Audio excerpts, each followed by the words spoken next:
สวัสดีครับ Yeah. Where are you now? In Thailand? In Thailand, in Bangkok. In the office? Yes.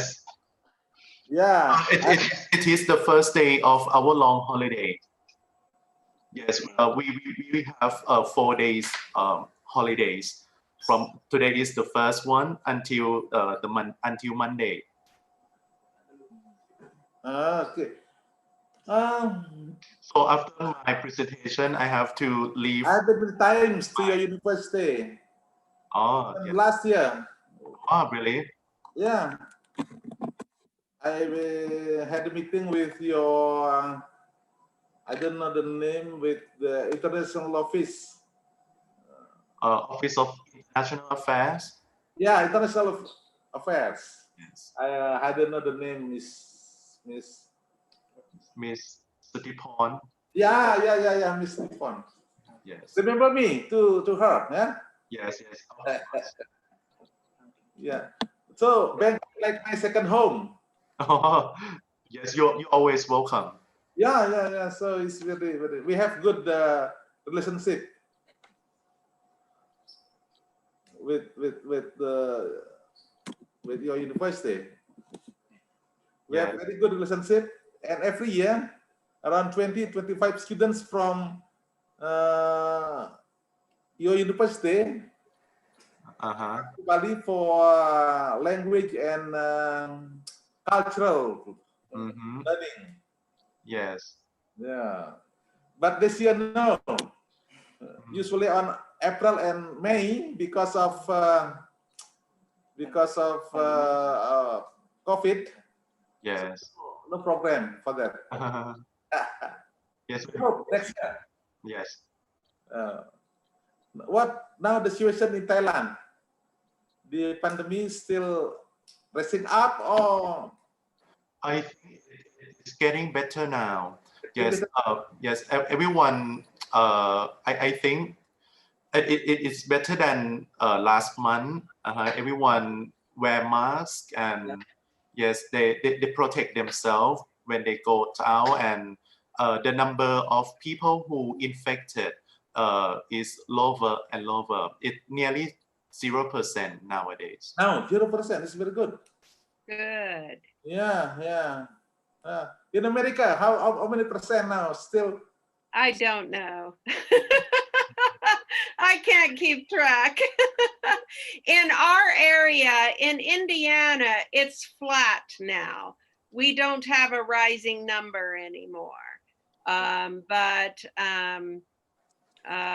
So in my particular area, it's not that high.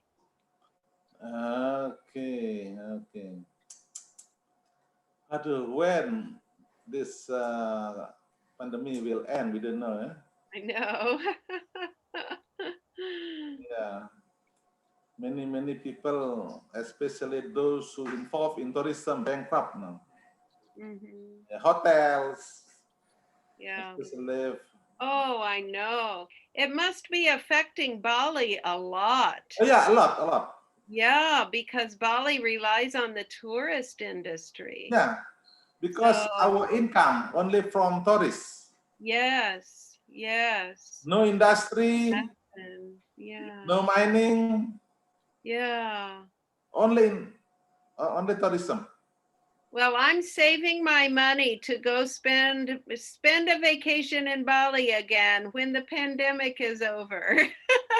We hope when pandemic is over, maybe more people will come because all of them are boring, stay at home. Hopefully. They have money, they don't want to save the money. Of course, they want to enjoy their life by visiting some interesting places. The same, we also in Bali want also to go. Yeah. Okay. So it's nice for this webinar now. I'm sorry, Pak Rector. I want to confirm to Achan. Can you try to share your screen, Achan, before we start the opening remarks from Bapak Rector? Me? No, Achan Chalamsel. Yes, I think I can. Right. There. Okay, right. That's clear, Achan. So can we start now to start from the opening remarks from the rector that the MC will lead the opening.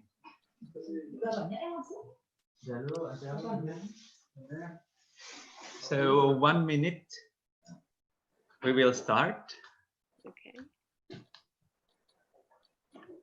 Kamu, okay.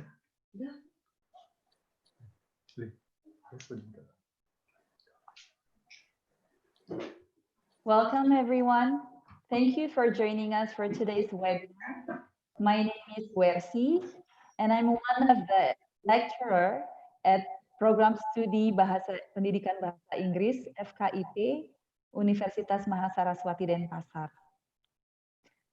So it is 9 a.m. Bali time right now. So this webinar is now beginning. Good morning, our Honorable Rector of Universitas Mahasaraswati Denpasar. Selamat pagi, Bapak. Pagi. And our beloved Head of Program Studi Pendidikan Bahasa Inggris FKIP Universitas Mahasaraswati Denpasar, the honorable panelists, and all of the lovely participants. Today we are presenting international webinar on meaningful and effective English teaching and learning in today's new normal. Presented by Dr. Jen Dormer from the Messiah University of Pennsylvania, US, and Ajahn Tel from BSRU, Bangkok, Thailand. So this Zoom meeting accommodates limited participants. For those who cannot join here, please join our YouTube live. Later, I will write the YouTube link in the chat box. And for the information, for all of the participants who would like to ask questions, please type it in the Q&A box. Don't write or type it on the chat box. Now, without further ado, we will turn the time over to the Honorable Rector of Universitas Mahasaraswati Denpasar for the opening remark. The Honorable Rector, time is yours. Okay, thank you. Well, good morning, ladies and gentlemen. Good morning to our distinguished speakers. Miss Jean Dormal, from Messiah College, Pennsylvania, US, See you again, and really nice to meet you again. You have been to Bali many times. We have been doing something, especially for English teaching, and also to Mr. It's very hard for me to pronounce Acham Tel. Karak. Wah, I'm sorry, it is very difficult for me to pronounce. Yes. Yeah, your name. Yeah, thank you for both of you as speakers today for the international webinar on meaningful and effective English teaching and learning in today's new normal. I think this topic is matched with the situation now, as we know that because of pandemic, since March, we are not able to do normal teaching. And of course, the teachers should find their own way of how to prepare the teaching materials and also to adjust the curriculum so that they can teach the students. Yeah. And according to the list, for the participants for this webinar, are 816. They are from Bali, Java, Nusa Tenggara, Sulawesi, and also from Thailand, and maybe from Messiah. Yeah, maybe. Yeah. So many people. We hope this webinar can help them, especially for the English teachers, in teaching the students in this era, because we admit and we actually know the problems for the English teachers today, because actually we are not ready. It's different when it is different than the open university. Yeah, we have also open university in Indonesia. For the open university, they are ready actually with the curriculum, with the teaching material, and also with well-trained teachers for the open university. But for us, yeah, we are not actually ready for that. But because of the situations, yeah, the English teachers find their own ways. They try to work hard to find out how they can prepare the teaching materials so that they can teach the students from home. Yeah. So from this seminar, we hope that some teaching techniques for teaching the 4 language skills can be used by the English teachers. Yeah, because I think for the 4 language skills, only speaking is actually hard to be practiced for these situations. So maybe from this seminar, we can, from our discussions, we can find out how we can teach effective speaking to our students. Yeah, for the listening, no problem. Yeah, and also for reading especially for pronunciation only. For the pronunciations, of course, it is very hard for the teachers to teach to monitor the pronunciation of the students, especially for the new words. Yeah, for the new words or for the unfamiliar words, how we can monitor. So from this seminar, maybe, yeah, we have some discussion about that. Yeah. Well, I think that's enough. I'm sure for you, for the speakers, and also for the participants. Yeah, during the time for the seminar, can discuss something of how, yeah, to teach our students in these situations. I believe, yeah, all of you, especially for the speakers and also participants, will share your ideas to find ways and can be helpful for the English teachers wherever you are now. I think that's all. Yeah, and I hope I can monitor and also follow this seminar. Yeah, sometimes some people come and so on and so on, but this the computer is on. So once again, thank you for the nice speakers that we have today, and also we hope all the participants can follow this seminar. Thank you. Okay. Thank you very much, Bapak Rector, for the remark. And now we would like to introduce our moderator in this webinar today. He is Mr. Agus, who is also the head of Program Studi Pendidikan Bahasa Inggris Universitas Mahasaraswati Denpasar. Mr. Agus, time is yours.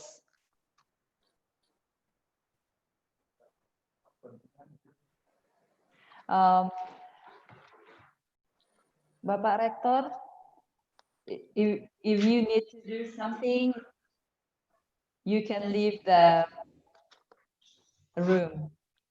Okay. Thank you very much, Bapak. I hope I can join. Okay. Okay. Thank you. Thank you, Bapak. Yeah. Okay.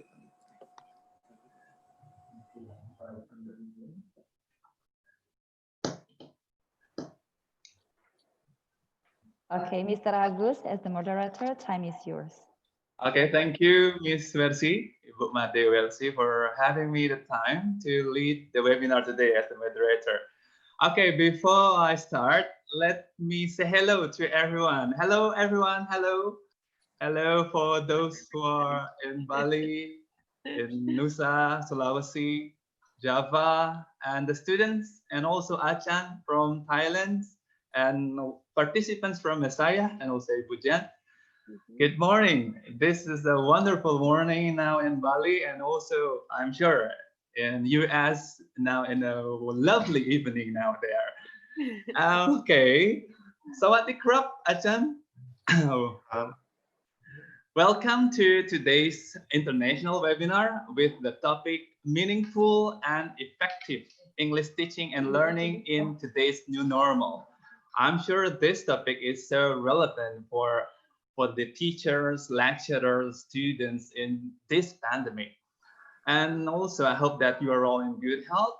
And I'm sure you're all, the participants are so excited to join the webinar today because, you know, the two speakers are so fun. The two speakers are so expert in creating a fun and interesting talk. So you will get, I'm sure you will get a lot of food for your thoughts. And teaching and learning English is super fun, isn't it? That's why please join this until the end of the session. Okay. Thank you for having me the time. Now, I want to tell to you also that this webinar is not only to provide knowledge, insights, or something for the lecturers, teachers, and students, but also this is to strengthen our relationship program studi pendidikan bahasa Inggris FKIP Universitas Mahasaraswati Denpasar with Messiah University, Pennsylvania, US, and also with Bansong Dat Chao Phraya Rajabat University, BSRU, Thailand. So this is actually a good moment to strengthen our cooperation in the future during this pandemic. Okay, now this is the time. Here we go. I would like to introduce the two speakers as my job as moderator. Yeah, the first speaker is Dr. Jan Dormer. I usually call her Ibu Jan.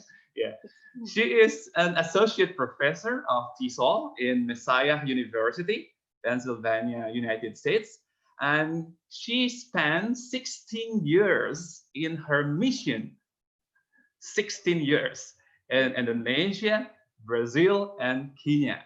So imagine 16 years in 3 countries. There must be, she can speak the language of the country. Yes, she can speak Bahasa Indonesia very well. Okay, she is great in designing curriculum.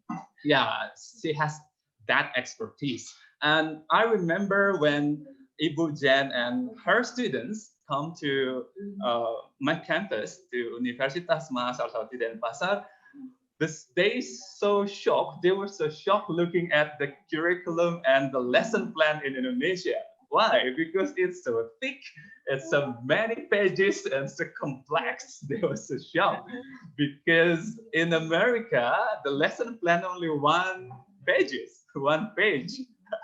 and I remember that moment. And you know, Ibu Jan, today the Ministry of Education of Indonesia already changed the regulation so that the lesson plan in Indonesia now only 1 until 3 pages.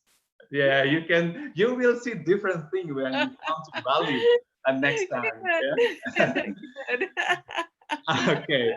Yes, of course, I got a lot of knowledge from Ibu Jan because I met her for the first time in 2016. I like the way she teaches English, so clear, so fluent, so understandable. I like it, the way she teaches us. And I found one of her statements in Google. I have to tell you to all audience. Her statement is, I have no greater joy than to be a small part in equipping teachers. Yeah. This is a wonderful wording for us. Yeah. She loves teaching. She loves to be the part of equipping the teachers. Yeah. And this is important for us to be a great teacher, to be a great lecturer, to be a great educationist for our students. And her material today is going to talk about meaningful and effective English teaching and learning in today's new normal. So that's for the first introduction. The second is I want to introduce the second speaker. I hope I can pronounce your name well, Achan. The second speaker is Achan Chalamso Karangchatwood, and his nickname is Achan Tol. Yeah. Okay. So if the audience, it's difficult to call his name during the Q&A session, you can call him Achan Tol. And he is one of the English lecturers in BSRU in Mansongdat Chaupraya Rajabat University, Thailand. And he is currently studying as PhD candidate. He is also the Deputy Director Office of International Affairs and ASEAN Networks of BSRU Thailand.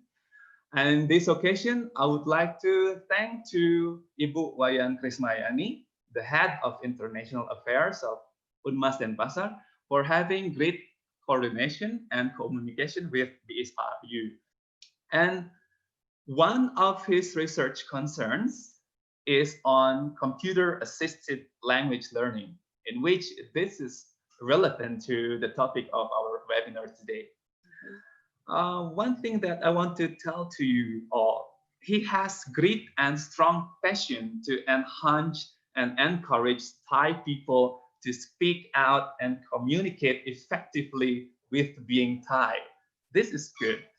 And one of his professional thought is everything starts from simplicity to complexity. I like this statement because everything starts with small, even human, from crawling to standing, walking, running, and jumping. So everything needs process, and I love this statement. And for the material today is going to talk about fostering technology enhanced language learning for ELF teachers in the new normal era. So that is his topic today. Okay, I already introduced the two speakers, our lovely two speakers. So before we have the webinar, let me inform you for the audience, for the participants. So each speaker will present the material for 45 minutes and also 15 minutes for the Q&A session afterwards. So I will invite you, so all participants, I will invite you to join the Q&A. And if we still have time, I will invite you to raise your hand and we talk lively. Yeah. So without further ado, Ibu Jen, please present your material. Thank you very much. Thank you. Thank you so much for this invitation. I am so happy. Can you see my screen there now? Yes. Okay. Yes, it's clear.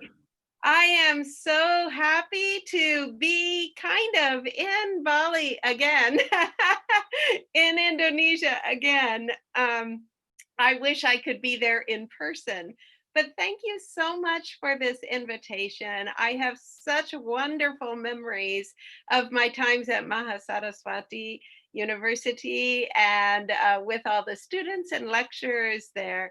So this is going to be a good time together. And so we can jump right in. And during my presentation, I do have a few different times for where I pose a question, and I'll pause a little bit and give some time. And Pa Agus, I think they can type a question into the Q&A. Is that correct? And then you can bring some of those questions to my attention during those time periods when we have some time for questions.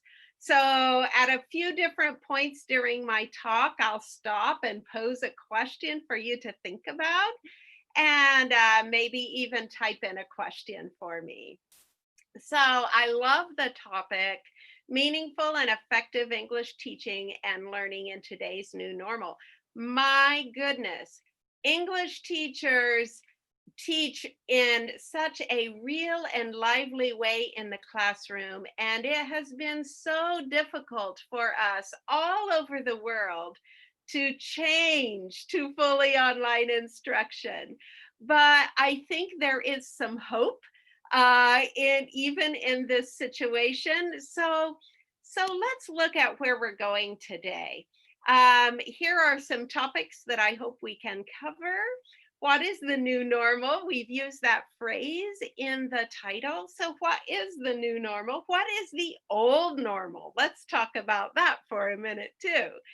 Kinds of online instruction, hybrid instruction, just some general reminders of what we mean with those terms. Then some general guidance for synchronous online instruction. And then we'll get to more meat of what English teachers deal with, teaching a lesson online, adapting activities for online instruction, advantages in online instruction. I hope we can be very hopeful here. It's difficult, but is there a silver lining? So let's look for that silver lining. And refocusing in then on what I'm calling the old normal. So what is this new normal? Many of us around the world experienced a sudden switch to online instruction. It wasn't just a switch to online instruction, right? It was a sudden switch. So without adequate time to prepare, to learn how to teach English online, how do you teach a foreign language online? And so along with that, teaching from home. People are in their homes teaching suddenly and dealing with a lot of competing factors. Hybrid on-site online instruction in some parts of the world. I'm not sure about Indonesia, but in some parts of the world, they're trying to do a combination of online, but some on-site, this kind of hybrid instruction. How is that working? We're dealing with students without technology, right? Or students who have little access to technology in their homes. Maybe they have to go somewhere else to access internet. And even the students that have good technology, they were suddenly thrust into this new normal as well without adequate preparation. So even if they have it, maybe they're struggling with the technology. And teachers are struggling with the technology, right?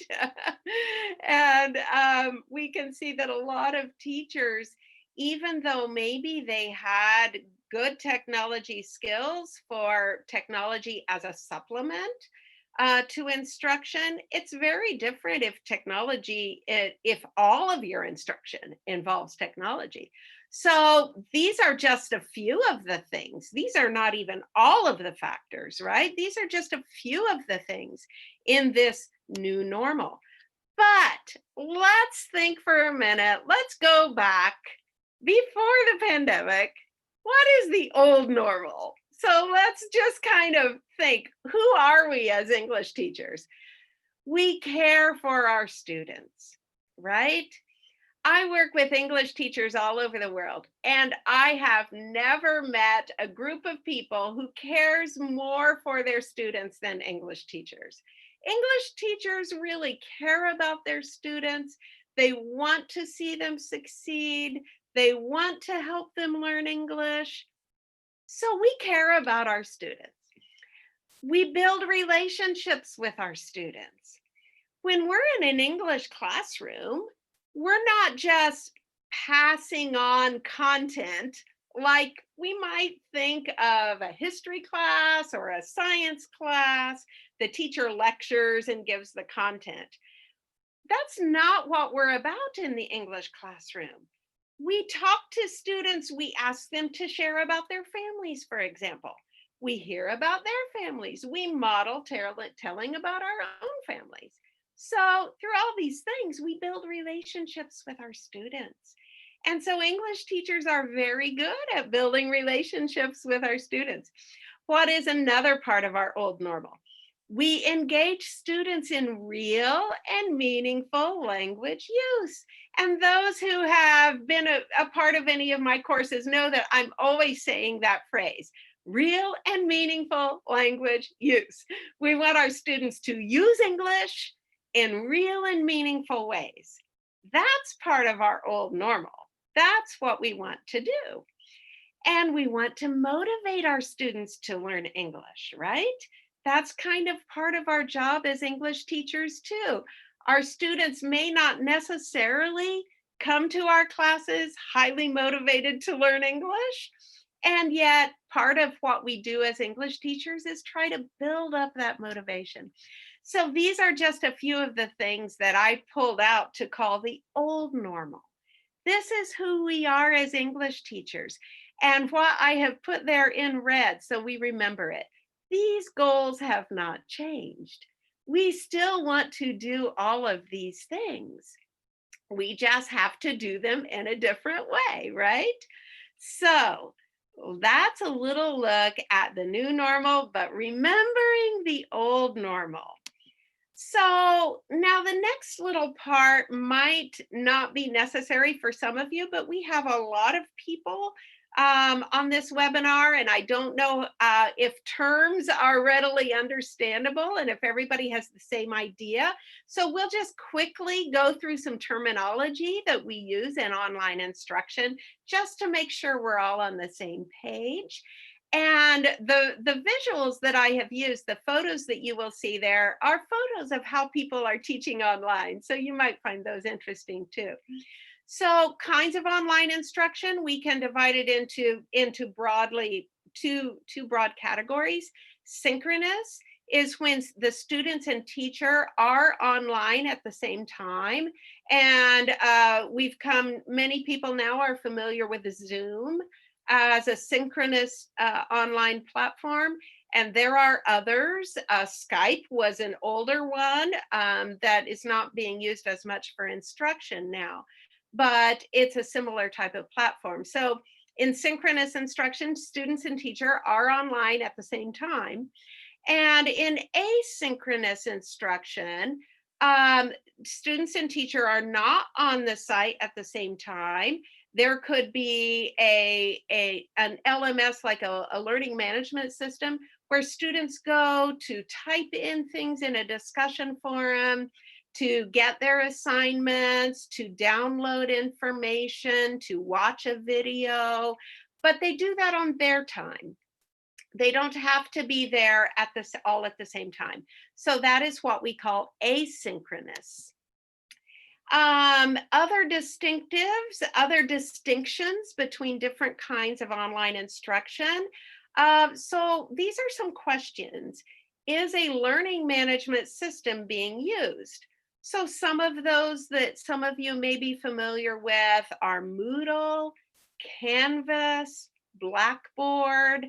Is one of those kinds of learning management systems being used so that students can submit their assignments to that system?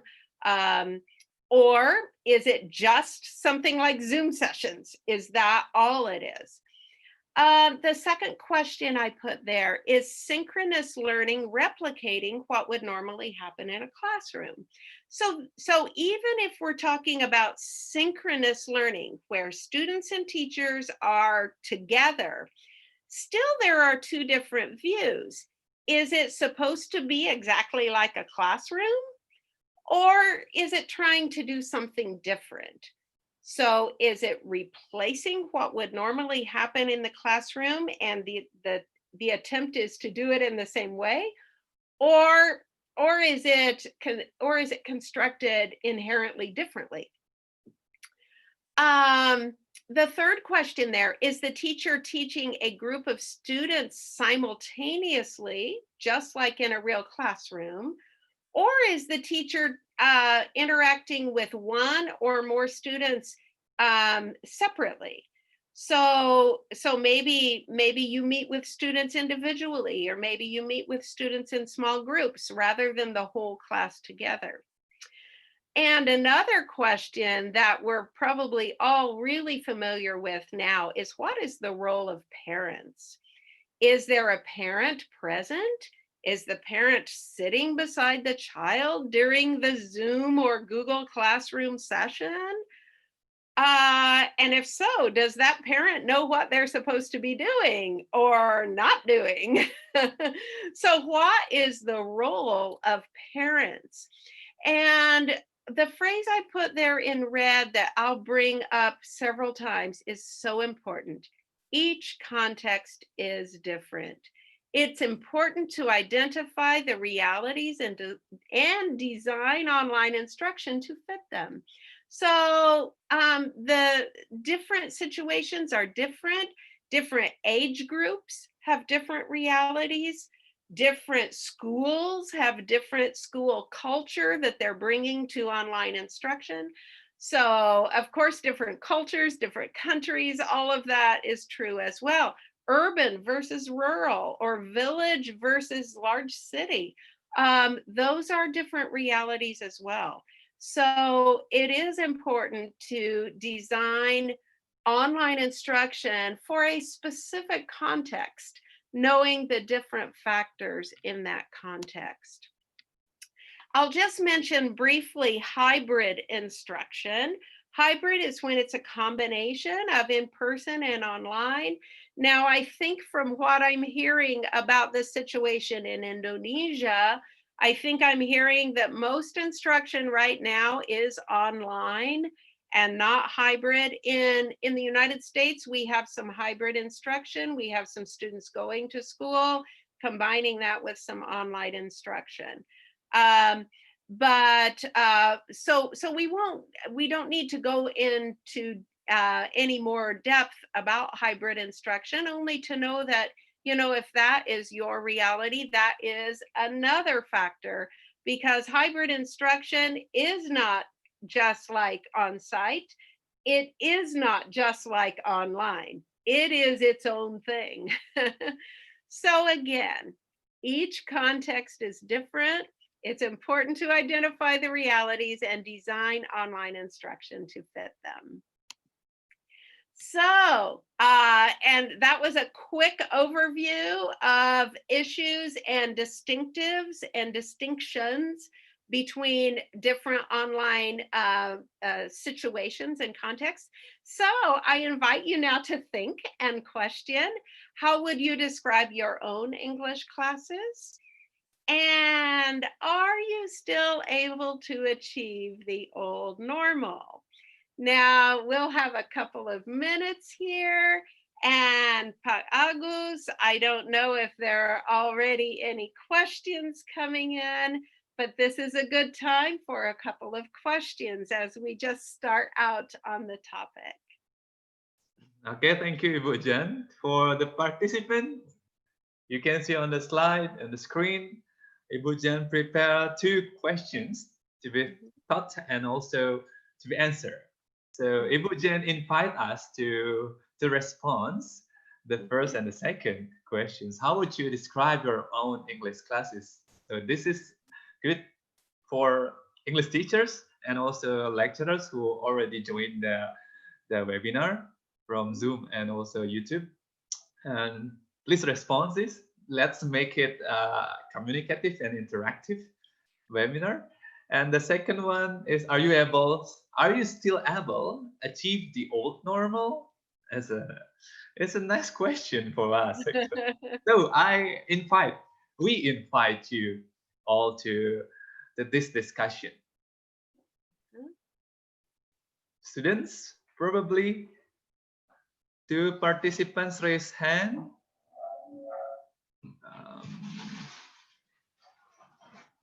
Okay, it's okay. Just unmute your audio if you want to say something.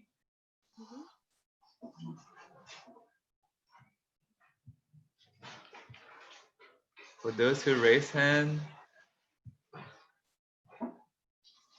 Okay, Putu Rama Surya. Halo Rama. Halo Putu Rama. Hello. Okay, how are you, Putu Rama? Good. How Good. about you? I'm great. Alright. You can say hello to the speaker, to Ibu Achan, and respond our questions. Hello everyone. Good morning. Hello. Selamat pagi. Yeah. And I want to give my opinion about the question. Okay, for the first one is how would you describe your own English class? I think on these new normals, I hope this will be more effectively. So the normally we will do like old normals, come to the school and do some praktek, give some like what's that we study like normally on the old normal. But I hope it's more effectively for the next time. So, and for the second question, are you able still to achieve the old normal? I think, yeah, we can still able that because if we do like an old normal style, maybe some student will more understand what we will do. Like if we wanted some people, we meet with them, we get them to, we teach them, and it's more will be more effectively, I think. But online and like online now and old normals, I think it will be the same if the participant or students learn. I think that's all of my opinions.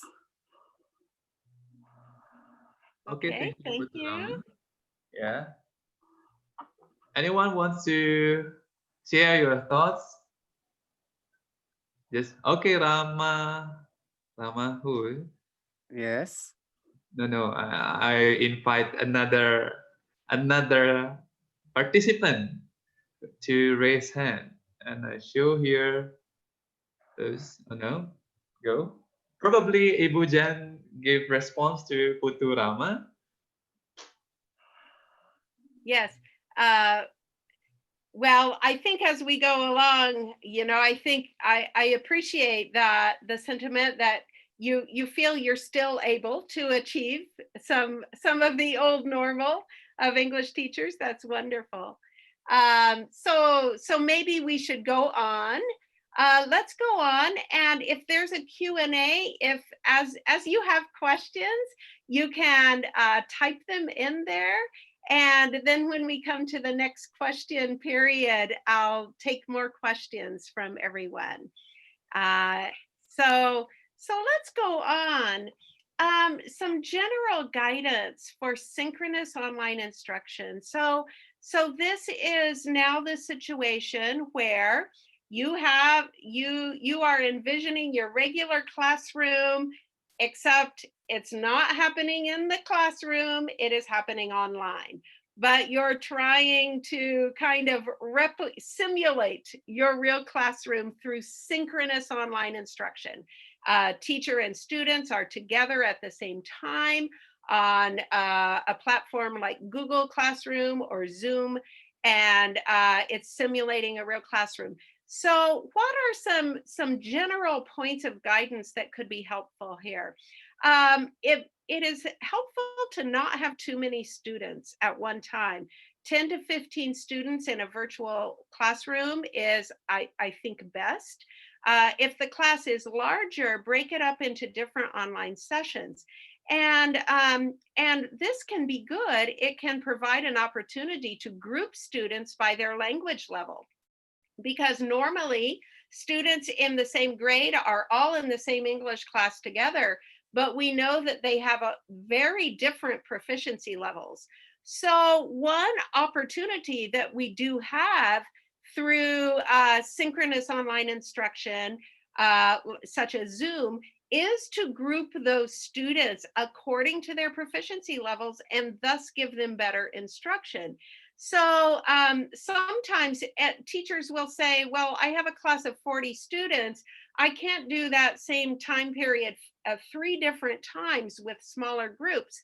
But I think what can happen is that's where you can have a shorter synchronous time with each group, not the full class period, a shorter synchronous time supplemented by asynchronous work to make up for each student group, to make up the full amount of time that they would normally be in a classroom. So if that's, I know that's a little bit, that could be a little bit confusing, and I can explain that more later if there are questions about that. So another piece of guidance, general guidance here, is the younger the child, the more there is need for adult presence at the computer. This is no surprise to anyone, I'm sure. And even to those of you who are parents of children in school. Maybe you're an English teacher, but you're also a parent and you see your own children, how they're doing school at home. But the thing that we deal with as English teachers is the question of whether or not that parent speaks English. Because if we were talking about another content area, say history or math or science, we might suppose that the parent would have some general knowledge about that subject. But some parents don't speak any English at all, right?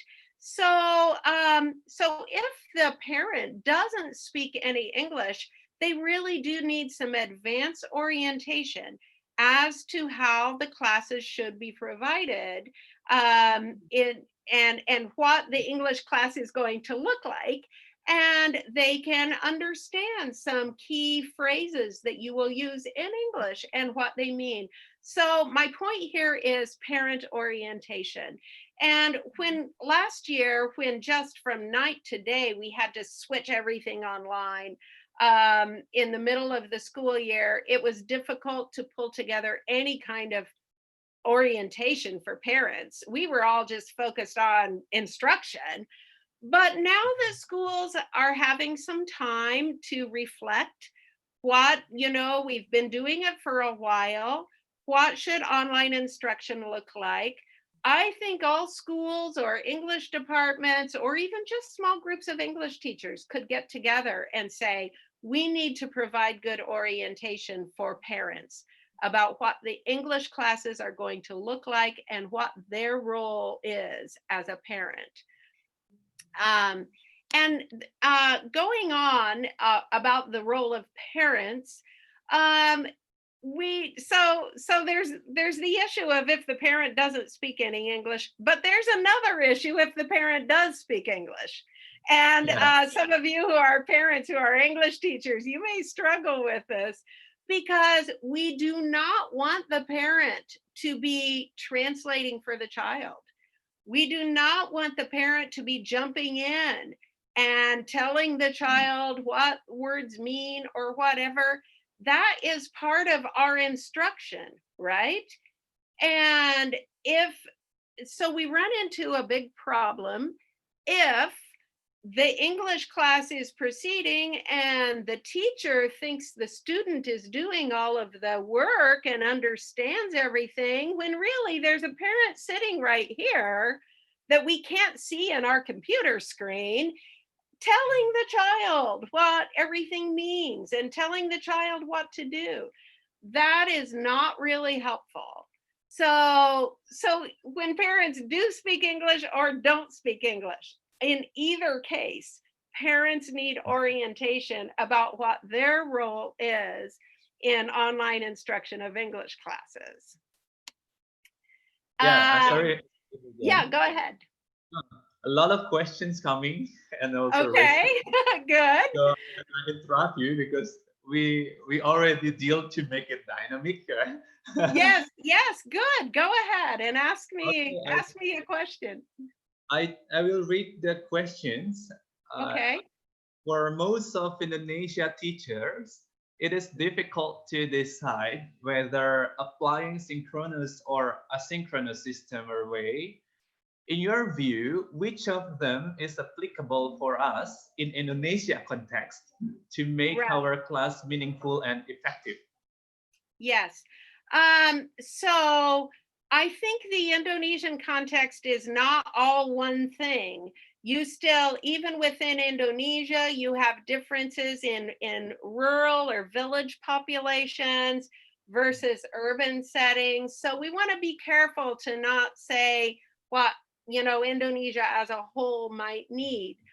Personally, I favor a combination of synchronous and asynchronous because I do think that if you have that combination, then you can take the teacher's total teaching time and you can divide the students into smaller groups. So the teacher is teaching shorter synchronous groups, but then the students are not only doing their synchronous session, but they are also doing some asynchronous work. What could this asynchronous work be? It could be watching videos. It could be reading and responding. It could be typing in responses in a discussion board. Does that make sense? Do you think that answers the question? Yes, that makes sense. That makes Yeah, sense. and I think that would apply to most places in Indonesia. I think that would be possible. Now, you do have to have a learning management system. You can't only have Zoom. You would have to have something like the Google Classroom, or you would have to have Moodle is one that's used sometimes in Indonesia. Blackboard may be used, I don't know, or Canvas. So you do have to have the capacity to have a learning management system for that. Yes, Ibu, how if, let me elaborate the questions Yes. and your response. Because in Indonesia context, some parts in Indonesia is still not equipped well in terms of the internet connection, for example. Yes, So yes. in a remote area, for example, Yes. the internet connection is not well built until now. So probably the English teachers think that to create the synchronous teaching is will have trouble. We'll have problems to implement. So, What do you think about yes. that? Where there is limited internet access, asynchronous is easier. That is asynchronous is easier. Yes, because it takes less bandwidth and students can get on at different times. And I do think that you can accomplish many of the goals of an English class through asynchronous instruction, perhaps not all of them, but many you can. And you can supplement that even with texting, with WhatsApp. So those kinds of just phone applications can be used to supplement the instruction as well. Okay, thank you. Can I read the next question or you continue the material? We can do one more question and then I'll one more. Okay. This is nice questions. My English classes was going well a couple months after pandemic. Unfortunately, my students have got tired to do it online, and I'm, as a teacher, really need more resources to keep my class stay meaningful and accepted by the students. Yes. Probably this is about it's about motivating. Yes, I hear this a lot. And so, okay, I think there are two sides to this. And maybe the next speaker, I think, is going to talk more about the technology side, which I think it will be a really good supplement to what I'm talking about. So yes, there are great applications now. There are up and coming resources for online instruction. You can get games going online, all of that. There are lots of things available now. Okay, So we do want to look for whatever could be useful of those new popping up technologies, right? And if you can find them, if you can use them, if your students have the bandwidth to do it, they have sufficient internet, great. However, I think that in many places, we can't rely on that. We have to look to the simplicity of the old normal, and how did we used to motivate students? So students would be in a classroom and they would be engaging with each other. So I think the simple, non-technological answer to that question is more student responsibility in the classes. So students can lead games, students can lead songs, students can be leaders of small discussion groups or even small WhatsApp groups. Students can take these roles of leadership. They can work in teams. You can look to strategies or approaches such as project-based learning. Can students work in small teams to create projects? Maybe they can do most of their work with each other in ways that don't require a lot of bandwidth, such as WhatsApp and texting and simple phone calls to each other. So the more we can put learning in the hands of the students, this is where student-centered approaches really become so much. They have always been important, but they are especially important now in online instruction. Because face it, there is nothing more boring than just look what we're doing here now. If you have many hours every day sitting in front of a screen and listening to someone talk to you, oh my goodness, that is not motivating. So we need to use student-centered approaches, small group work, project-based learning, put more of the learning and in the hands of the students. So I don't know, Agus, do you think that makes a little bit of sense? Okay. So maybe we'll move along now because the time is passing rapidly. So I just have a caution here. Higher tech isn't always better. Yes, we can use technology and it can be very helpful, but just because it's a new tech thing doesn't mean it's necessarily appropriate for English language teaching. So keep the main goal of the English classroom front and center for students to use English for meaningful communication through reading, writing, speaking, and listening. So you know what? We stopped for questions a minute ago, so maybe I'll go on to the next section and kind of get through that of teaching a lesson online, and then we'll have more question times. So I appreciated Pa Agus's mention about the lesson plans, because I remember that when we interacted at your university, your students and my students. And so if we do have a well-designed but simple lesson plan for an English class, often it can work well in an online mode if it is a well-designed lesson plan. So we can teach the lesson as it would be taught in a regular classroom as much as possible if it's a well-designed lesson. Often you only need a few alterations. You want to ensure that your virtual teaching setting is a mini classroom space. Now, if you see what's behind me here, this is not a classroom space. You don't see a whiteboard, you don't see posters. Hopefully it's an interesting space, but not a teaching space. but you want a whiteboard or a blackboard that your students can see. You want to have a little classroom set up behind you. You want to still have all the visuals you would normally use. As English teachers, we use a lot of visuals.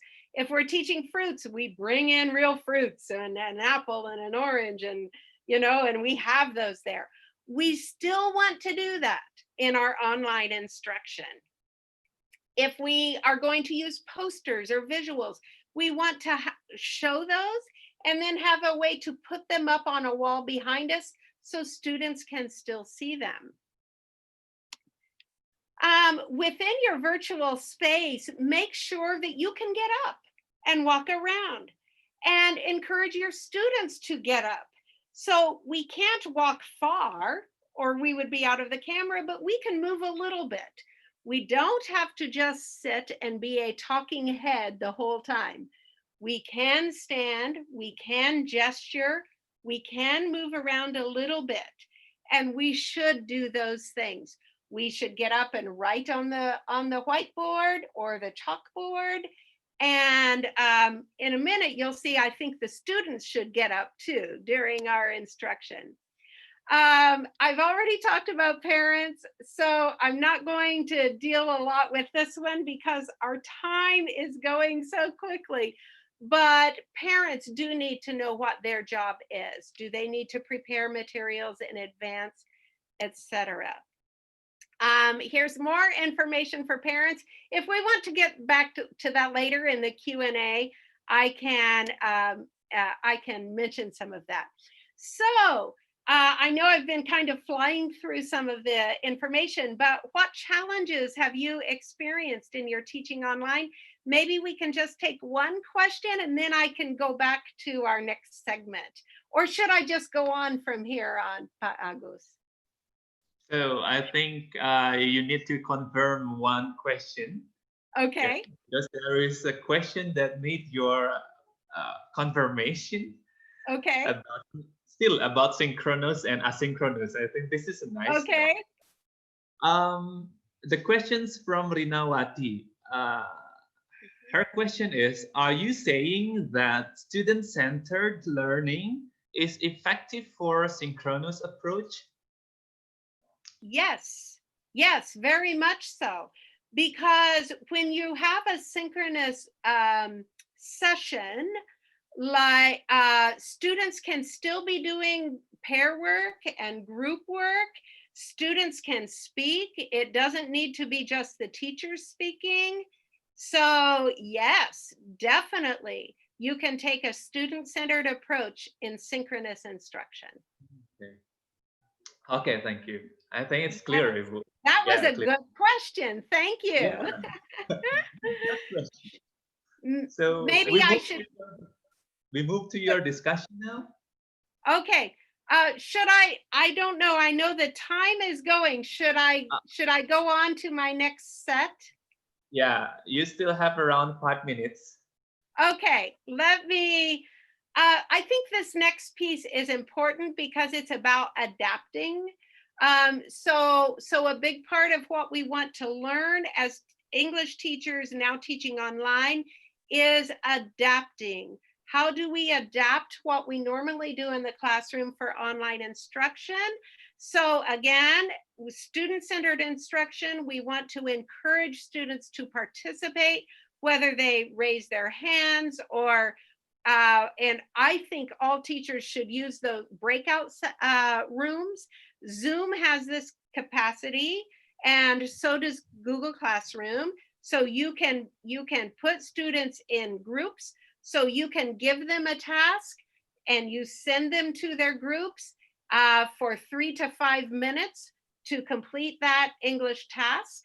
And you can work with one student in each group in advance to be the leader of that group, to make sure the others, all the students stay on task and are talking about that item and using English in their discussion. So we want to still use pair work and group work. And those are things we can use in online instruction, and we must use them. So interactive tasks, A key to good interactive tasks when students are interacting, like in small groups or pairs, a key is very clear and specific outcomes. Teachers need to be very clear. This is true for the regular classroom, and it is especially true in online classrooms. You have to say, now, in the next 3 minutes, you will be in your groups. Talk about this, this, this. When you come back, you will share A, B, C. Be very, very clear about what the group task is. If you are teaching younger students, you may need to work even more with parents so that parents can facilitate those group work discussions. That's where it gets a little harder with young children. Young children, like early elementary, still do need to do group work, but you might need to orient parents as to how to help them do that. When we do individual student tests, now this is also a common feature of teaching English, where students have 5 minutes to do a worksheet at their seat or something like that. So here's what we don't want to happen. We don't want this to be a coffee break for the teacher, right? It is very tempting to say, okay, now everybody, you have the worksheet on your computer. I hope you printed it off. I want you to now take the next 5 minutes to do this. And by the way, goodbye. I'm leaving the room to go get a cup of coffee. No. Bring your coffee there with you. Do not leave your online classroom.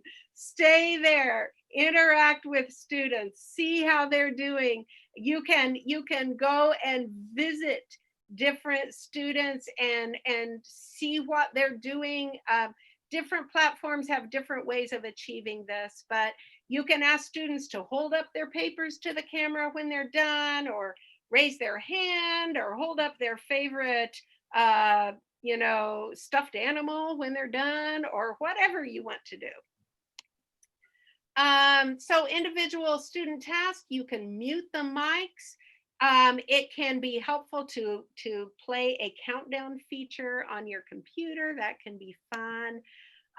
Songs, I'm gonna run out of time. We use songs a lot in teaching English, and I don't think online instruction should be any different, but you may need to do it differently because of the lag time. If you've tried singing with your online students, it doesn't always work well.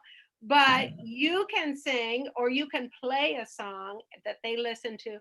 There are different ways to do it, but still use songs. Songs are important in English language learning. And students could lead the songs. Students could choose them and play them through their own computers. Games, I don't think I'll have time to go all through games here. But I can send you some of these resources, Pa Agus, that you can send out to people who are interested. And the point I would like to make about games is still do them. Find a way to modify a game for the online format, but still do it. Game-like activities like TPR, they can work really well in online instruction. So don't neglect those game-like strategies and features. So Pa Agus, am I out of time? Yes. Can I? You still have 4 seconds. I want to quickly point out some advantages. Yeah. I think that student behavior issues can be minimized in online instruction. You can mute them. How many of us in a real classroom would like to have a mute button, right? In online instruction, you can really mute your students. And we can take this opportunity to focus on developing reading and writing skills. So especially if we have to do more asynchronously, if we have to do more through even texting on phones, even WhatsApp on phones, we can develop reading and writing skills in those ways. So it's a unique opportunity for that. We can balance student participation time. Now we're not dealing with a situation where all the eager beavers are sitting in the front of the class and they're the only ones who get to talk. No, when we're online, they're all equal, and we can unmute the mics of different students that we want to participate. So we can have it, so it gives us some unique opportunities. And so I think that there are some silver linings. I think there are some things that can be advantages in teaching English online. So I will stop now. Just this last slide, refocus on the old normal. Don't forget all of these things that are part of our old normal. Okay, back to you, Agus. Okay, thank you, Ibu Jen. And I'm so sorry for all participants who already prepared for your questions and also raised for your hand, because the time is limited, and also the second speakers have something to do after the webinar. Yes. So yes. I have to manage the time well. Yes. So if participants, you still have questions, you can ask Ibu Jen by email later on, or ask me to ask her about the questions. So thank you, Ibu Jen, and I'm sure you will join the next session. Yes, I'm looking forward to it. Because Achan already joined the show. So let's move to the second speaker now. So we will have Achan to present his material. Achan, please proceed.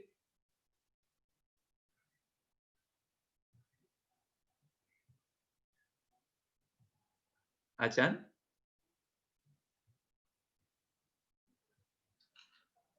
Achan, can you hear my voice?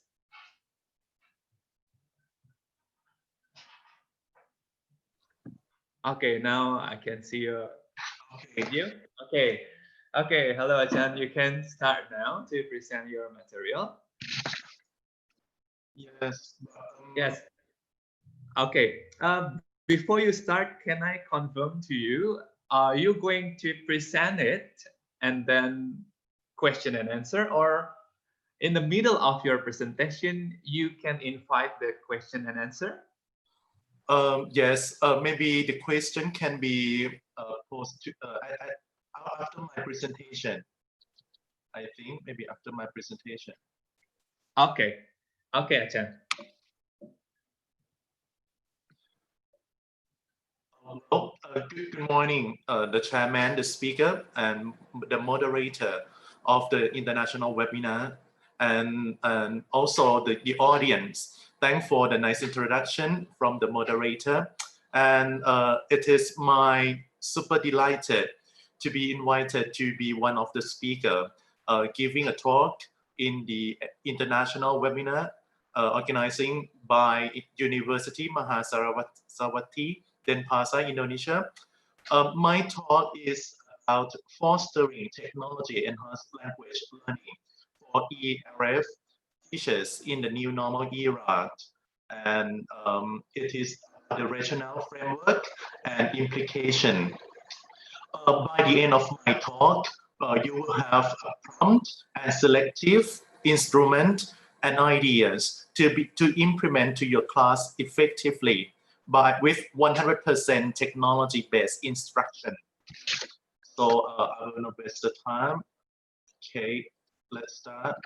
I would like to let's start with the rationale first. You will see it, right? It is like the first speaker on the left-hand side. This is what we normally do in our class. It is just the traditional face-to-face learning and teaching. And it is just like the first speaker said, it is just a sudden switch to the online learning right on the right-hand side here. I also just talk as well that I have to use the online learning.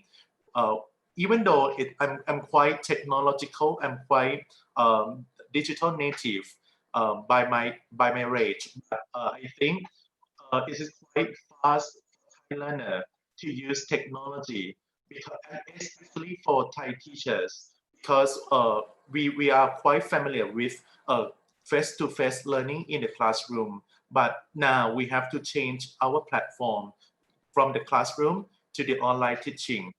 And I think it may be beneficial for Thai teachers to learn how to use technology as well. And this is a shift from the classroom teaching to the online teaching. And by the statistics, by the National Statistics Office 2019, it found that the people who use internet and computer here is quite in opposite. For the people who use internet is increasing gradually from 2015 to 2019. But in opposite, those people, Thai people who use computer, they use less computer in their daily life. And this is why we are interested in using technology, especially internet, to operate that class.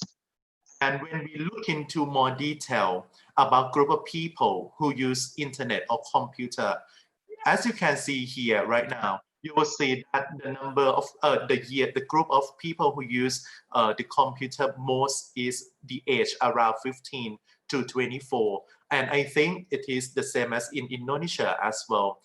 This group of people, and this group of people is in school, and they're also in the university as well. So why don't we interesting in implementing some technology in a classroom? Because there are the big group of people who use the internet, right? And when we are looking deepen more in detail, how they use why they use internet, and what devices they use to access the internet, it's found that 96% they use smartphone to access the internet, whereas those who use a computer or the tablet is just 5.5% who use tablet.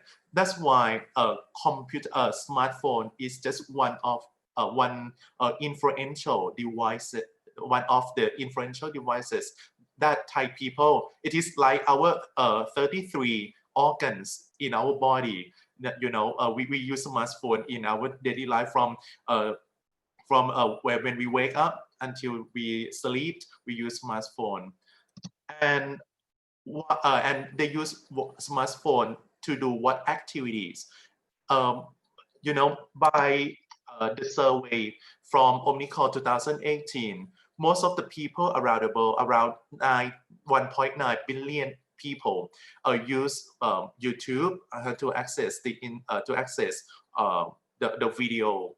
And from Thailand, on the right hand side, from the WP 2018, we found that YouTube is one of the most popular and the second hottest social media in Thailand, where the first one is Facebook, and we also use Live, Messenger, Instagram, Twitter, Skype, and we use Pinterest, WhatsApp, and more technology, social medias that we use nowadays. So this one will be an influential software, online software that we can implement to our students, right? And I think it may be the same as in Indonesia as well. Some people may ask you that, am I wrote wrong? Is it EFL teachers? Why ELF teachers at the beginning of my title? I would say that EFL stands for English as a foreign language. But nowadays in Thailand, especially after the COVID-19 outbreak, we will see that in Thailand, we see less native speaker of English. Maybe they cannot come back to Thailand. So now they're stay in their country, right? And Thai people, we employ more Filipino teachers. We employ more Singapore teachers, something like that. And those people are not native speaker of English. So that's why the concept of EFL changed to ELF, which stands for English as a lingua franca, right? So the concept of the English as the lingua franca. One of them is that the people who are not the native speaker have the communication to one another. So that's why we have varieties of accent, we have variety of pronunciation from Thai people, from Indian people, from Filipino people who become teachers in university or in school right now. So that's one. That's why I use the concept of ELF as well to my to my study. And you can see here, this is the gap between using technology enhanced language learning for learning and teaching English. The upper part is, you can see there are more people than showing here. You will see that most of the research to investigate the effects of using technology for learning and study the attitude of perception and examine the effectiveness of their approaches. The main of their focus is are students. That's why I changed my mind, because right now we have lots and lots of research conducted to students, for students, but we didn't think about teachers. Teacher in Thailand is one of the most influencer in the classroom, because we stand in front of the classroom and we convey our knowledge to students. And that's why you can see that the research at the bottom, we find not much research talking about teachers. So that's why in this study, it is for you, it is for all the audience, that you are the teachers. You can, by the end, as I told you, by the end of my talk, you will have some selective instrument that you can use in your classroom, because I'm concerned more about you. And the framework, the theoretical framework that I used for my study is here. This is from Mercado 2017. We call collaborative cycle for major stakeholders in a 21st century technological era. It found that to be more meaningful technology in the 21st century instruction, we need five group of people to work together to enhance our students and to make our teaching or instruction better. The first one is learner. And learners, as I told you, we have lots and lots of research conducted to learners. So you can see many research papers on the website. But for classroom teacher, right now it is better than the past. Most of the researchers come and come and conduct research about classroom teachers, which is quite good, but it is still not enough. We also will work with the curriculum and material developers as well, the language program administrators and applied linguists. Those three people I will not talk for today. I just will focus on classroom teachers, which is about the webinar topic today. So when we talk about technology-based learning and technology and teaching approaches, the approach that may referent to technology is such as the first one, problem-based learning. For the problem-based learning, it is like we give some problems to students, and then we let them to find or to solve the problem by their knowledge, by their schemata, to think creatively and find solution to the complex issues. But problem-based learning by nature is not for technology. But if we want to integrate problem-based learning with technology, we need some challenging problems or question. We need challenging question, or we need sustained inquiry, we need authenticity, student voice and choice, reflection, critiques and revision, and public products. All of this is quite, tons of knowledge that I'm going to transfer to you, but I think we have not enough time to talk about all of these in detail. But if you're interested, you can search more information about this. The second one is student created content. This one is very productive because students have to produce their content by their own by using the technology. So the content created using online technology is try to have students recap what they have learned by teaching to each other in group setting.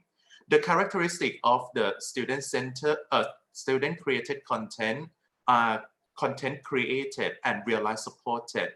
It is more teacher and student talking time, and inductive and holistic approaches, and also simple in design.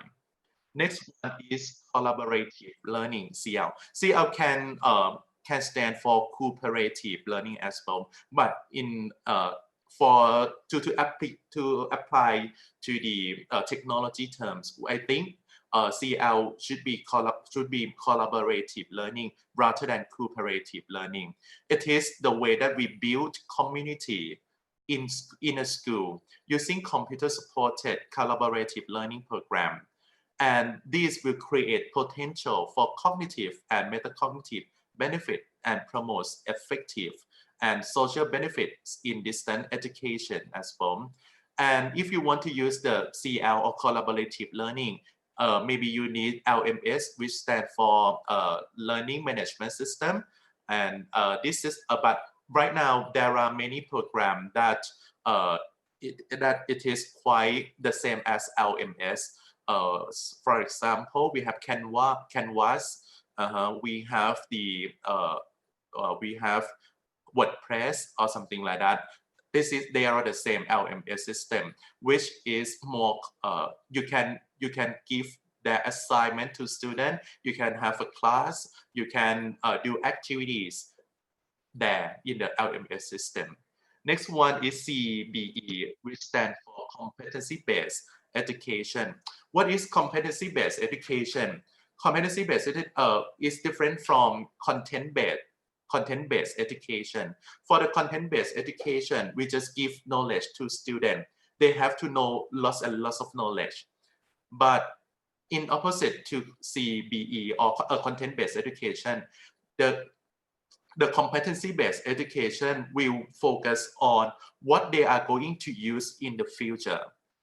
For example, if they are going to be able to cook fried rice or omelette in the future, the knowledge that they have to know is about cooking, about the seasoning, about the what kind of meat they will have to put, and the knowledge of many things, something like this, will be taught to students. So the competency based, not focus on the knowledge, but focus on the end,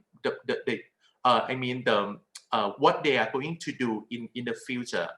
And then we just give the knowledge that support and that support them, that drive them to achieve what they want to get in the future. That's what we call competency-based education. So we can use either e-learning platform, digital lecturing, or in-person teaching to learn effectively. Next one is AL. AL stands for active learning. Active learning actually is rooted from constructivism, which is the same as problem-based learning.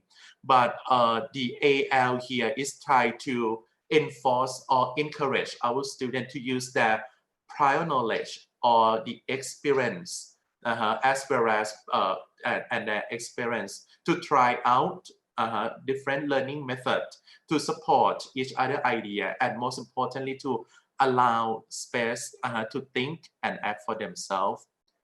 Next one is the blended learning. For the blended learning is the way that we integrate face-to-face learning with the online learning together. So this one may be quite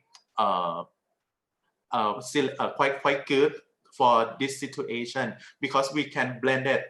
Because some of you say that only online learning is not good for your context. So that's why we have to go back and consider about our face-to-face instruction as well in the classroom. So blended learning come into play in this role. So you can integrate between face-to-face learning in the classroom and online learning.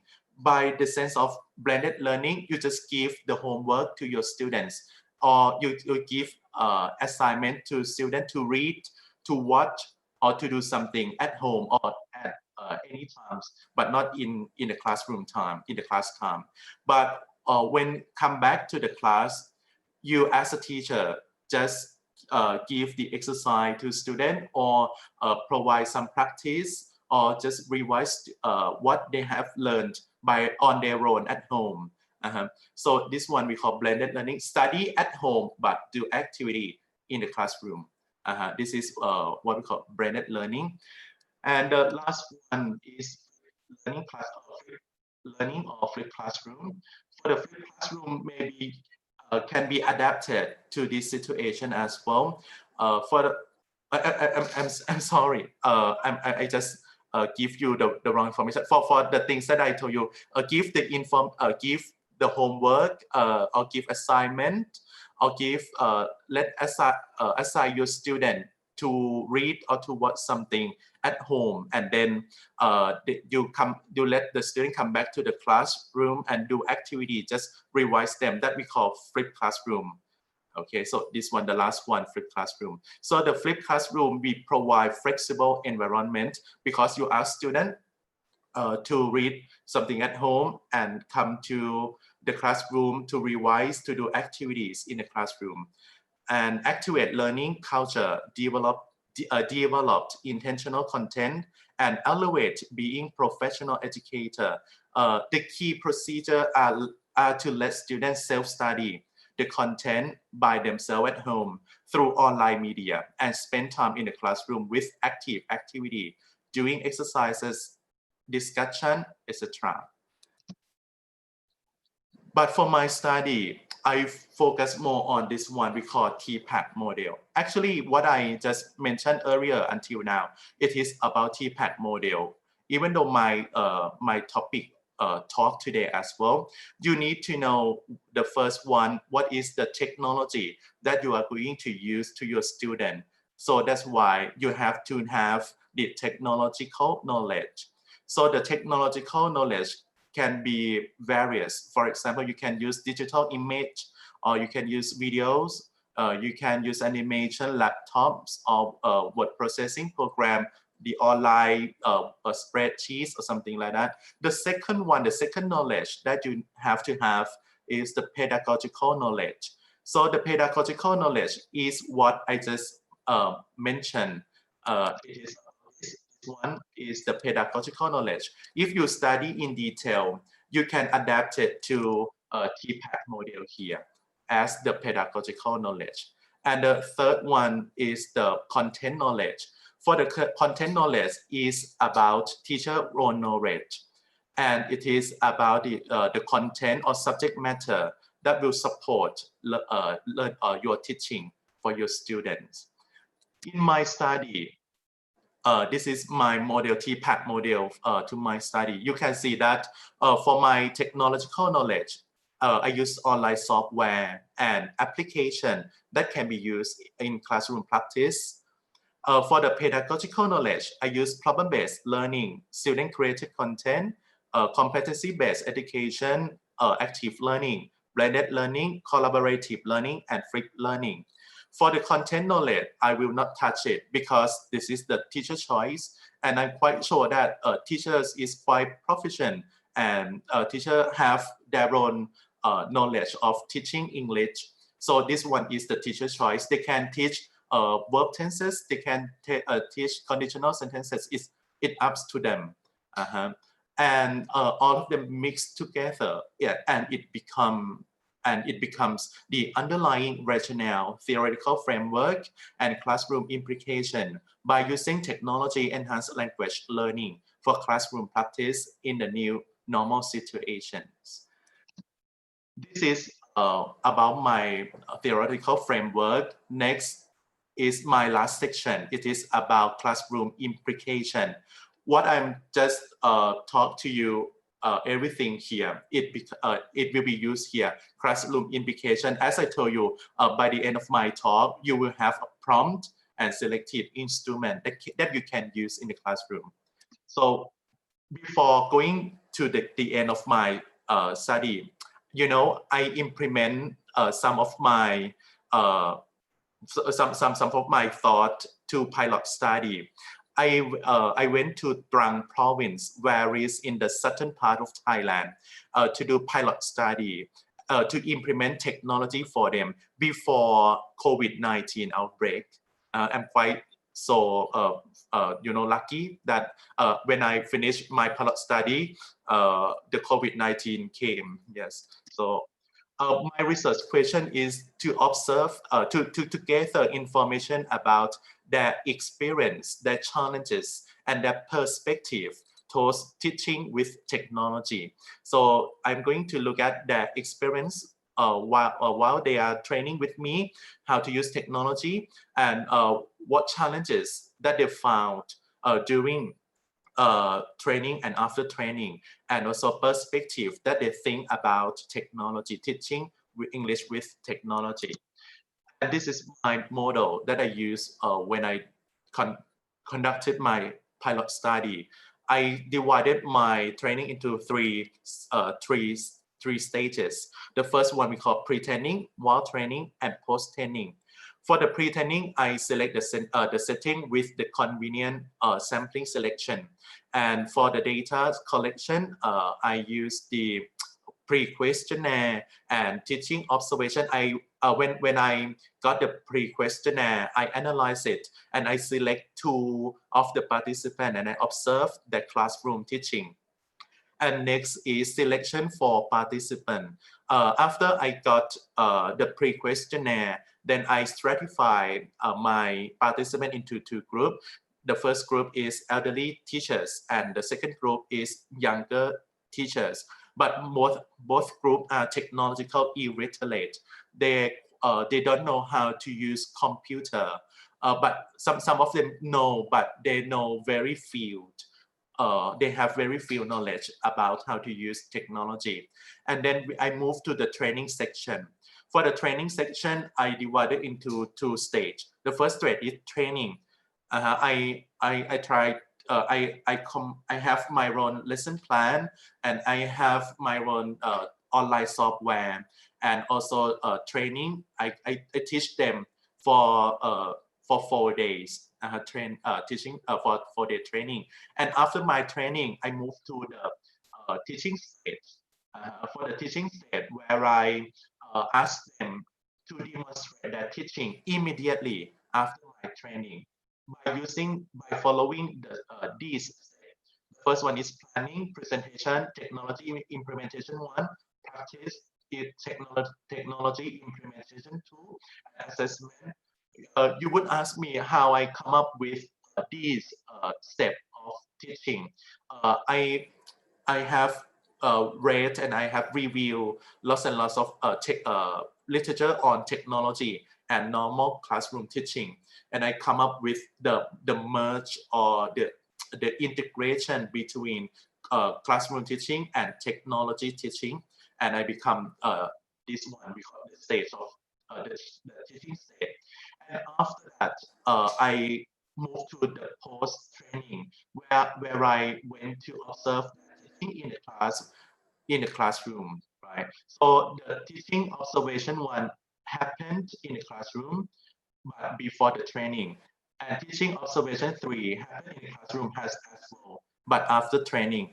But the teaching observation 2 happening immediately after the training section. Okay, and then I got the data collection from the post questionnaire and focus group interview. But you know, it is quite unlucky for me that for the teaching observation 3, I have no chance to go back to Trang and observe that class because of the coronavirus outbreak. So I have to I cannot go to Trang province to observe their observing to their teaching. And this is the result. This is quite much. I will just to wrap up. wrap up what I got. So actually, I want to do the research in Bangkok, but I got rejected from two school in Bangkok because Bangkokian teachers is quite busy. Now they have a lot of things to do, but in my but fortunately for me, one of my students contacted me to have, so that's why I just use convenient sampling, because I got the training by chance. And after I went to Trang province, there are 36 participants taking part in my training. Most of them are middle age, around 30 to 45 years old, and they were working more than 16 years. I used the questionnaire to uh, to classify their level of the computer literacy, and I found that most of the participants are in the operational and irregular levels, and that's why I chose both of them to my study as my participants. And among 12 of them, I select two of them, Gay and Nu. Gay is in the elderly group and Nu is in the younger group. Both of them are randomly chosen by me. And then I went to their class and then I observed their class. And I found that Gay class is quite tradition, interactive, and well organized. Whereas no class is quite, grammar translation method and teacher training. Teachers just open your book and teach along the book and ask the student to translate from English to Thai, something like that. And this is an example of gay class here. Uh,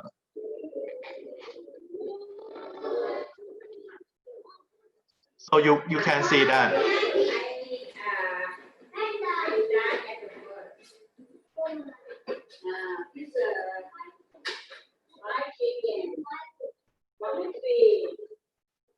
So you can see that the teaching of class is quite systematic and quite tradition.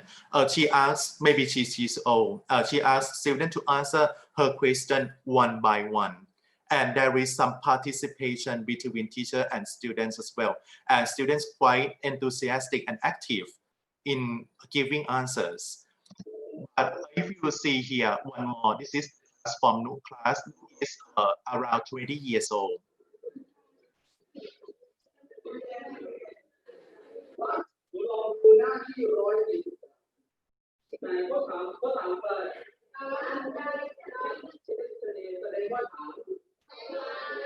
You can see that teacher use Thai talking to student, which is different from Gay class. The teacher use only English to talk in the class, but he tried to use Thai to operate the class and ask the student to follow what is in the book page by page. And this is new class. You can see that the new generation and the old generation of teachers are not the same in Thailand right now. And this is what I got from the training section. I went to Trang province and I teach them how to use technology knowledge, to use the pedagogical knowledge and content knowledge to teach them for 4 days, which is quite short, but I think it is beneficial for them as well. They quite, I'm quite surprised that there are more than, that as I select them, only 12 of them to my research, but all of the teachers in Trang province would like to join my section. They asked me, I wanted to join my section, your section. What should I do? I said, oh yes, they can join my section, but just the participant, but not participant of my research, which they are very okay for this. So I'm fine as well. After my training, as I told you, I have the teaching observation immediately after the training session. So these are the volunteer, two of the volunteer, right, to demonstrate their teaching in front of the class. They use technology quite well after my training. the first teacher here on the left hand side, she was quite, old, and the right hand side she was quite young. So two group of my participants, they can work very well. This means that actually technology isn't difficult at all. If we give some training to them, they can use it more proficiently. They can use it. They can adapt it to their class. But as I told you, after the COVID outbreak, teaching observation 3 haven't happened yet. But I think I will go back to the school again, maybe the beginning of the new year, next year. Yes, I will go back. And there are some data collection. I will just read maybe only one because maybe I have run out of time. Uh, Uncle Tu said, and I'm quite impressed by this quote. He told me, we have never ever got an opportunity to attain any training course for a long time, particularly in the realm of English and technology. And we would like you to come back again. This is what make me impressed and sad simultaneously. Why I'm so impressed? Because they love my teaching. They love what I implemented to them. But what I'm sad is, Trang is not a big province, but there is a university there as well. But no university or in or educational institute visited the school and give the training or teacher training to teachers. This is what I'm quite sad about. This is the maybe one of the problems of education in Thailand. We have the lecturer, the university lecturer, which consider which consider a group of people who have highest knowledge, but they don't use their knowledge to transfer to teachers in the school. So I think I will come back there again after COVID-19 to observe them and to give more detail about how to use technology in the classroom. And I was this, and this is what what is the highlight of my presentation today. The implication to classroom practice. I will give you the policy procedures to adopt technology to your classroom teaching. I use it 4Ps from my pilot studies. I come up with my own model called 4Ps. This is my 4P. The first one is planning, second one presentation, practice, and production.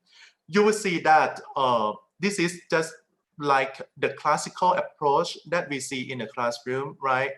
We use this one lots and lots century to century, but this one just we implement technology into each step.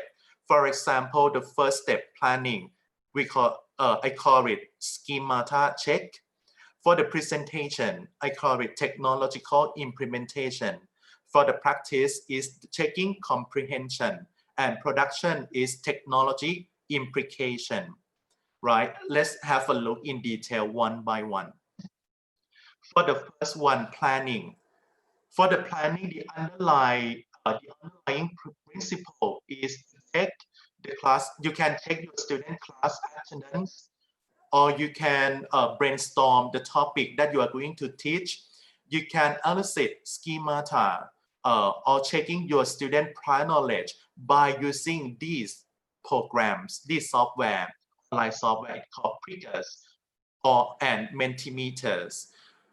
I have no time to explain one by one, but all of the software that I give it to you today, you can read or you can find more information by your own. It is quite easy, right? It is quite easy to do this. But if you want me to teach you how to use all of these platform or all of these software, you can contact the University Mahasaraswati. Yes, I will. I'm delighted to give more more we call additional section to teach you about this. So this is planning. We use Mentimeter and pickers to elicit some schemata of your student. Next one, presentation. The underlying principle of the presentation or technology implementation. The first one is teaching your content, right? Checking basic comprehension while you are teaching, and also promote active learning and autonomous learning. If you want to use some materials for your presentation, you can use Quizlet for vocabulary. You can use YouTube or Instagram for grammar. You can use TED Education for listening and speaking. You can use Expeditions, Facebook, Twitter, or Google Docs for reading and writing. All of these, again, it's not hard to use. You can study by on your own, or if you want more, if you want additional section, you can ask me. I'm delighted to share knowledge for all of you. Next is the practice. Practice is to check your student comprehension. You can scan and play by using QR code by line, or you can use Quizlet or something like that. You can manage activities. You can construct a test. You can revise your lesson by using Quizlet, quizzes, QR code by line, Google Form, Microsoft Forms, Kahoot, or Padlet. All of these programs, again, is not difficult to use, and it is quite free for all users. The software that I present to you here is quite, free of charge. You can use it. But if you want more function, higher function, maybe you have to pay. But I ask you not to pay anything. Just the normal function. You can manage your class quite well. Next, the last one is production. The production is the underlying principle is to encourage your student to create that content by their own. They can they will be able to apply the learned lesson, the tacit knowledge to explicit knowledge by producing content using technology to help them produce their content, to help them produce their own lessons that they study from you. You can use these applications. The first one, Sappa, Prezi, Animaker, KineMaster, or even TikTok, which is very famous in Thailand nowadays. And you can also use some apps that I told you in the presentation stage. You can use it in the production as well. So if you will see that right now, this is the four stage to adopt technology to your classroom. You will see that this is 100% technology-based instruction, and you can use it even though you are in the class, or you can use it even though you are teaching them online with the synchronous platform like Zoom. You can operate by using all of these software. Yes, this is all about my presentation. I think there are many people raise their hand, right? Yes, Achan. There's participants who raise hand during your presentation. Now, can we open the session? Yes. Yes. Okay. Let me take for the first question. How should we solve the gap between digital native and immigrant during the online teaching and learning process based on your study? Did you find that condition?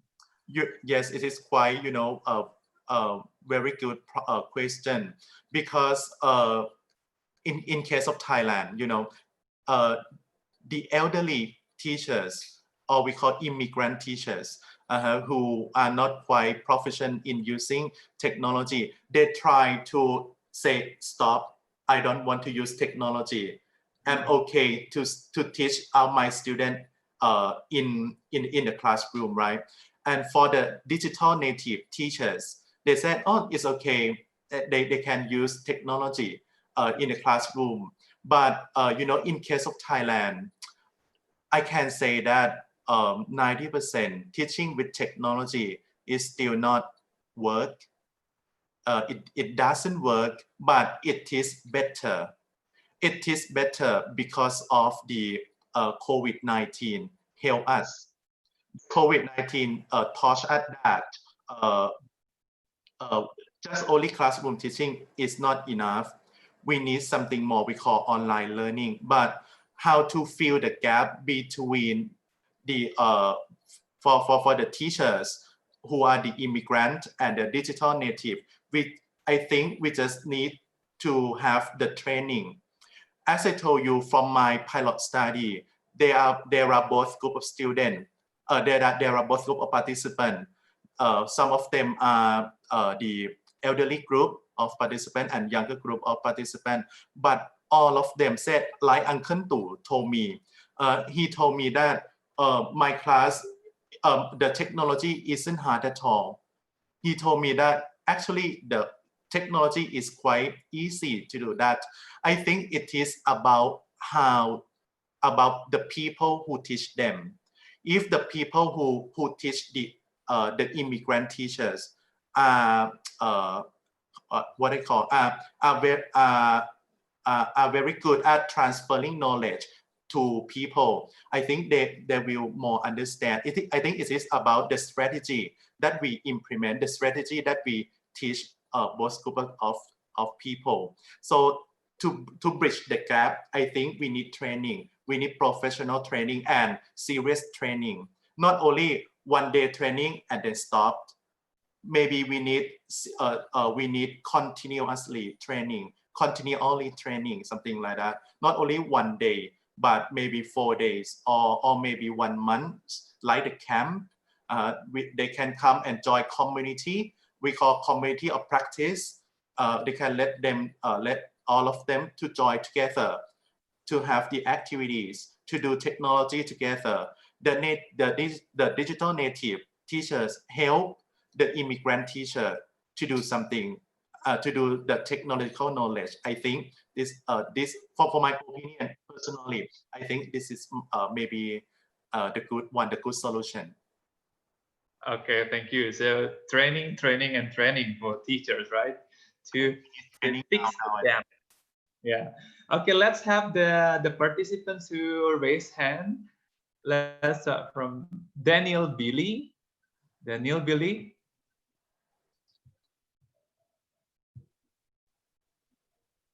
You can talk, Daniel.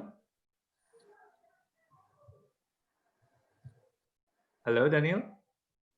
Okay, probably something trouble with Daniel. Okay, let's take Dr. Wanwadi. You can ask questions or something because you raised hand. Oh, sorry. I'm diving. Maybe my hands touch the no question, but already saying that I'm happy for 50 minutes from Ajahn Cherlemsap. Do you hear me?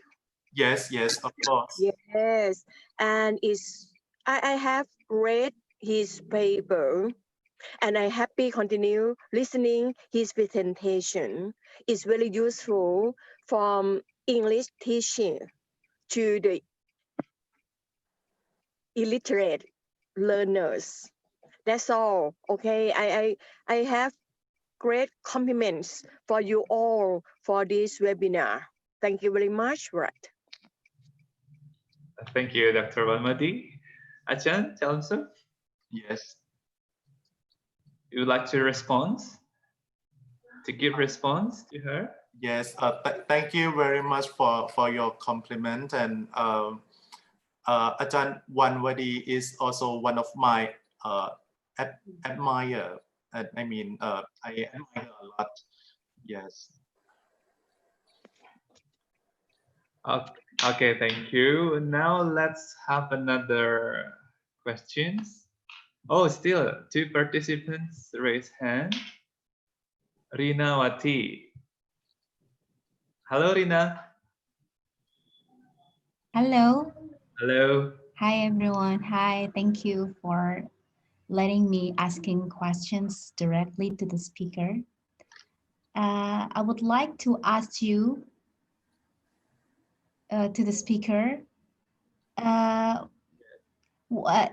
do we need to do kinds of intervention for illiterate teacher that refuse to learn the technology? Do you think that it is necessary, or we just let them do it as they wish to do?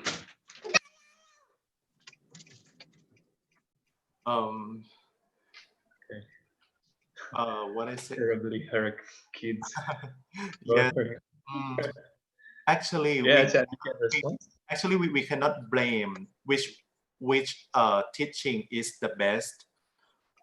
Maybe their teaching, they may think that their normal teaching, their 20 years teaching, their similar teaching from the past to present maybe work for her. Maybe it is good for her or something like that. But if we want to say something, it is, you know, we need to change our mindset first. If we want them to change something, we need them to change their mindset that, okay, this is the this is our world. In education has changed all the time. We just go and catch and just follow and try to learn new things, and it will be benefit themselves. I may not, because I'm still quite young, you know. I'm just 35 years old. But if I tell that, oh, they are very bad, they don't accept the new things, they don't accept new technology, I cannot say like that. But what I can say is that no teaching style is no teaching style is perfect, you know. There are many ways of teaching that is also good in some particular situation in some school. The school in the borderline in some up countries may be good for face-to-face learning because they have no internet access. In Bangkok, technology teaching and learning may be good because we have Wi-Fi, we have 4Gs, we have everything. Students can access the internet. Students have mobile phones to access the data, something like that. I think it depends on school, on situation, on circumstances. There are lots and lots of things that we have to consider. Well, thank you. Thank you, Ashan, for responding Ibu Rina's questions. And I think we have to provide the last question for you because the time is running. The last questions is, oh, okay. Actually, the questions related to instructional design, Achan. And I hope, and the question also expects your point of view. In teaching English instructional design, the students have to learn and make a lesson plan. What should we do to make the students develop their creativity in designing a lesson plan through online learning? Yes, they can use, if they want, if they like, they can use my model as well, because no one used my model yet. This is my new model. They can apply this one, but they have to clarify what is going to be, what activity is going to be in the planning step. In the planning step, as I told you, this is the schemata check. So the activity that you are going to write in the lesson plan must be something that elicit the student prior knowledge. And you can use this. For example, you can student a student respond to a teacher's question by using Mentimeter. Student can type the answers to Mentimeter, and then it will open and it will show in the crowd, in we call word crowd or something. I think it depends on what you are going to write on your lesson plan, but just in the scope that I told you. For the planning, just elicit your student schemata, just brainstorm the topic that you are going to teach or check your class attendance. If it is in this scope, it is also in the planning step. And then you just move to the presentation, move to practice and production. This stage you can use in the lesson plan, but you need some careful writing and activities that you are going to use. Okay, thank you, Achan. Yes, the time is getting over. So before I close this webinar, this international webinar, I will invite for each speaker, Ibu Jen and also Achan, to give your closing statement during this webinar. Let's start from Achan, and then Ibu Jen will close it. Yes, I believe that all teachers in the world, we love our students, and I encourage all of you to be adaptive, to be selective, and to always catch up the world, to always learn the world. Right now, the world has changed, and we know that technology is important in some way. You have to adopt the technology, the use of technology in your classroom. I always encourage you to use technology. But if you think it is hard for you to use technology, you just come back to your own teaching. But you have to make sure that is it what in the real world need? Is it the skill that your students have to use it in the future? Because technology is one of the 21st century skill as well. If they don't use technology to them, if they don't teach them, they cannot be. In my university, I teach the teacher students, so they cannot be teachers in the future, something like that. They can be teachers, but they cannot operate that class by using technology because the role model isn't using technology. In the future, they will not use technology as well because the role model didn't use it. Yes, that's it for me. Okay, thank you, Achan, for your closing statement to the lecturers, teachers, and all participants here. Now, let's move to Ibu Jan to provide us your closing statement. Yes, just in closing, I would like to say that I am with all English teachers and I empathize with the situation we find ourselves in now.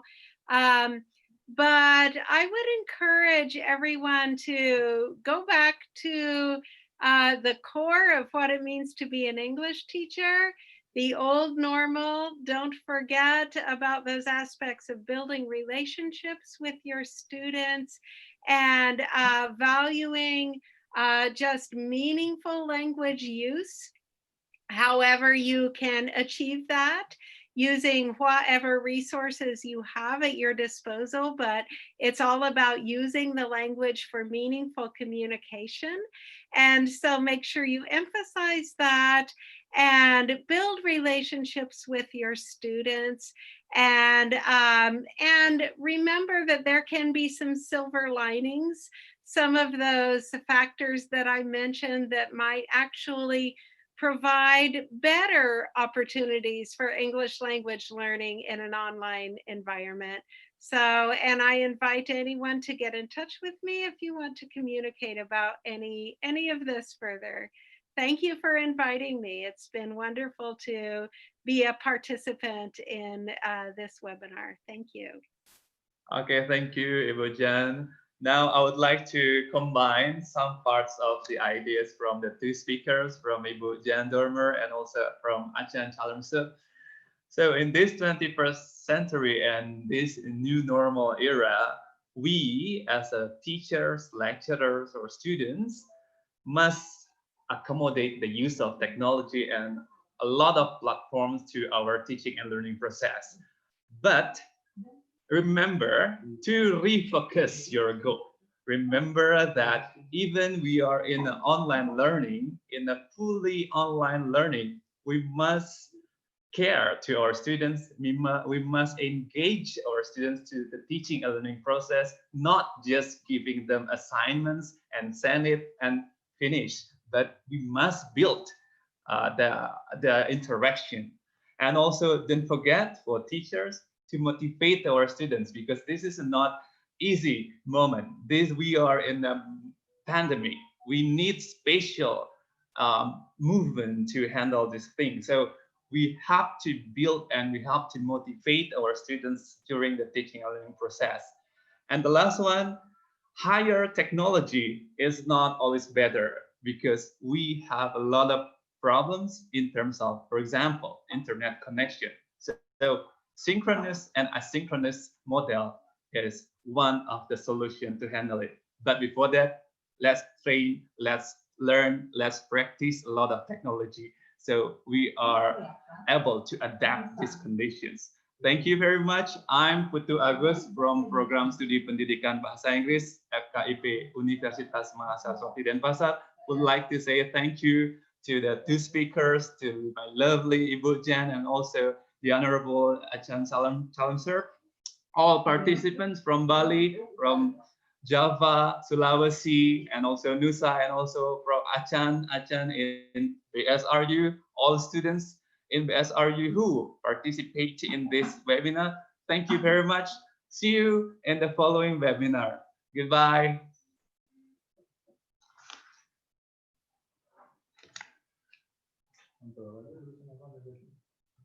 Leave.